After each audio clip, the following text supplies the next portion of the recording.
I used to believe that love was the most beautiful gift life could offer, a warm, tender place where two hearts rested in the comfort of each other's presence. And maybe that's why when Daniel came into my life, I embraced him with everything in me. He appeared during a season when loneliness had started to silence parts of my soul. He walked into my world with gentle eyes, soft laughter, and a kind of attention I had never experienced before. He called every morning, checked on me throughout the day, and made me feel like I finally mattered to someone. I mistook his constant "where are you?" and "who called you?" questions for affection. I thought it was care. I didn't see the shadow behind the passion, the chain behind the charm. When you are lonely and hungry for companionship, red flags sometimes look like warm blankets. When he proposed, he cried, long, emotional tears that seemed to come from a wounded place. He held my face gently and whispered, "You saved me. You're all I have." Those words broke me open.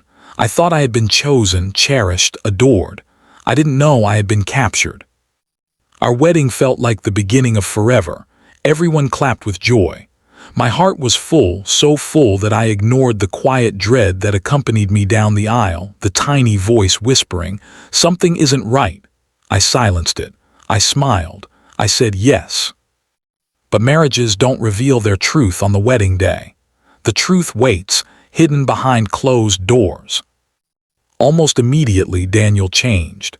His smiles became shorter. His tone became sharper. His eyes no longer carried tenderness. They carried expectation, dominance, and something colder than I knew how to describe. Affection turned into instructions. Love turned into monitoring. Every moment felt like a test I didn't know how to pass. Then the isolation began. He didn't forbid my friendships. No, abusers rarely start that way. Instead, he planted seeds of doubt. "She doesn't like me. He's jealous of our relationship. They're influencing you. They talk about you behind your back." Soon I stopped picking up calls. I stopped visiting people. I stopped being myself. My world became smaller, quieter, lonelier, until the only person in it was him. The first real outburst came unexpectedly. I made dinner rice and stew. He claimed the food was too salty. One minute he was complaining, the next he threw the plate across the wall, the sound of it shattering echoing in my soul. I froze in place. He froze too, like a man shocked by his own hands. Later he apologized, brought flowers, bought gifts, promised change. And I forgave him, because hope is a stubborn thing. From then on, I learned to read him like a weather forecast. The sound of his keys at the door, the rhythm of his footsteps, the look in his eyes, all became signals of whether peace or chaos would visit that night. I adjusted myself daily, trying to be the perfect wife so I wouldn't trigger him. But that's the dark truth about abusers. Their explosions have nothing to do with you. You can twist yourself into 1,000 shapes, too soft, too quiet, too accommodating, and they will still find a reason to hurt you. The psychological manipulation grew deeper. Whenever I cried, he called me dramatic. Whenever he shouted, he said I pushed him. Whenever he broke things, he said it was my fault. In time, I believed him. He didn't even need to raise a hand yet. My mind was already caged. Then came the first slap. It was so sudden, an argument over laundry, something so trivial that my mind still struggles to understand it. His hand flashed through the air. My face stung. My eyes watered. My heart broke. I tasted fear in a way I never had before. He apologized endlessly, cried again, held me, kissed my forehead, and swore it would never happen again. But abusers don't stop, they only rest. I made excuses for him. To my family, I said I fell. To my friends, I said I was tired. To myself, I said, he's troubled, he's under pressure, he's not like this all the time. Denial became my survival strategy. Control soon extended to finances. He wanted access to my bank accounts. He questioned every expense. He accused me of wasting money on myself. And slowly, without realizing it, I surrendered everything. One day, I looked at my life and realized I had nothing that was truly mine, not even my voice. Then I became pregnant. I thought the miracle of life growing inside me would soften him. I dreamed of a fresh start. But pregnancy only gave him new ammunition, new ways to insult me, belittle me, guilt-trip me. I was weaker now, slower, more dependent. He liked that. The violence escalated. One night, after returning home in a foul mood, he pushed me hard against the wall. The breath left my body.